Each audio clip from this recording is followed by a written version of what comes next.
Hello. हा बोल ना. कुठे आहे रे? आहे तर चौकात, बोल ना, काय म्हणतो? अरे मोबाईल घेतला 1.5 लाखाचा, चालतो पार्टीला. नाही राव, मला काय माहित सध्या.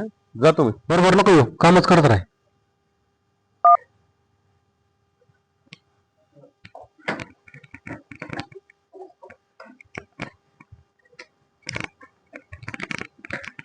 बाप्पा. हो बाप्पा. काय रे? काय झालं? काय एवढा चेहरा पडला तुझा? काही टेन्शन आहे तुला? हो, मला काही बाकीच काही माहित नाही आता. मला आत्ताच्या आत्ता आहे ना, ते 1.5 लाखाचा ना मोबाईल पाहिजे, आयफोन पाहिजे.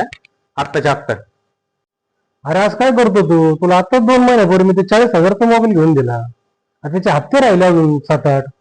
ते आहे ना, मला बाकीचं काही सांगू नका बरं का तुम्ही. हे नाही, ते हे घ्या तुमची गाडी चावी. चाललो मी आत्ताच घर सोडून. अरे आज काय करू नको, मी करतो काहीतरी ऍडजस्ट. करू आपण काहीतरी. काय करू करू आणि कधी करू?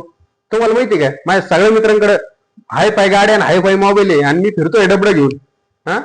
अरे तुझ्या मित्रांचे वडील आहे ना, बागायतदार आहे, मोठ्या प्रॉपर्टी आहे त्यांच्याकडं, म्हणून ते त्यांचे करतात हाऊसमोस. तुला माहिती ना, तुझा बाप मोलमजुरी करतो. आपण हातावरचे माणसं आहे.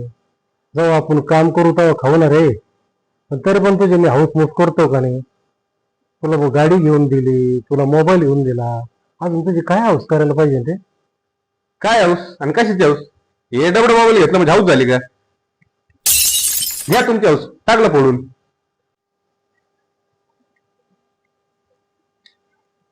खुशाल या पोराने मोबाईल फोडून टाकला. थोडा सुद्धा विचार केला नाही.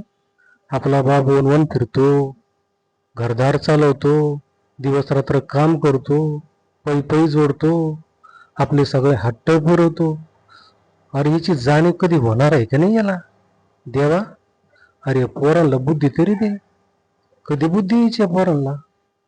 तुझ्याकडे एवढंच मागणं आहे रे बाबा आता. सुदबुद्धी दे रे देवा, या लेकरांना सुदबुद्धी दे. काय झालं, कॉमेज मध्ये गेले काय? देणार नाही मोबाईल घेऊन का जाऊ घर सोडून? चल करू काहीतरी आता. कोणती एक लेकरू तू, करू काहीतरी. हातपाय पडतो मोबाईल वाल्याची. देतो तुला नवीन मोबाईल घेऊन. चल.